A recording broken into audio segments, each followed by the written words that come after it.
പ്രേമവിവാഹം ആയിരുന്നില്ല എന്ന് എനിക്ക് നന്നായിട്ട് അറിയാം, അറേഞ്ച്ഡ് മാരേജ് ആയിരുന്നു. അതെ. എന്നാലും റേഡിയോയിലൊക്കെ ഈ ഗായകൻ്റെ പാട്ട് കേട്ടപ്പോൾ എപ്പോഴെങ്കിലും പ്രേമം തോന്നിയിട്ടുണ്ടോ? തോന്നിയിട്ടുണ്ട്. ഏത് പാട്ട് കേട്ടപ്പോഴാണ് പ്രേമിക്കാൻ തോന്നിയത്? പഴയ പാട്ടുകൾ. അതെ. ഏറ്റവും ഇഷ്ടപ്പെട്ടത് ഞാൻ ആദ്യമായിട്ട് കേട്ടത് മറ്റേ കുപ്പായ കിശമേൽ. അത് പ്രേമിക്കാൻ തോന്നുന്ന പാട്ട് തന്നെ അല്ലേ? കുപ്പായ കിശമേൽ കുങ്കുമം പൊട്ട് കണ്ട് കൂട്ടുകാരൻ തന്നെ കളിയാക്കി. കുരുതിക്കളമല്ലേ? അല്ല, കുരുതിക്കളം. അമ്പലപ്രാവ്. അമ്പലപ്രാവിൻ്റെ music director Baburaj. ബാബുരാജ്. ആ പാട്ട് കേട്ടപ്പോഴാണ് ആദ്യം പ്രേമിക്കണമെന്ന് തോന്നിയത്.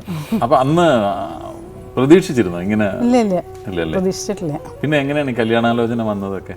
പണ്ട് സിസ്റ്റർ കല്യാണത്തിന് ഞാൻ പോയിട്ടുണ്ടായിരുന്നു, പുള്ളിയുടെ സിസ്റ്ററുടെ കല്യാണം.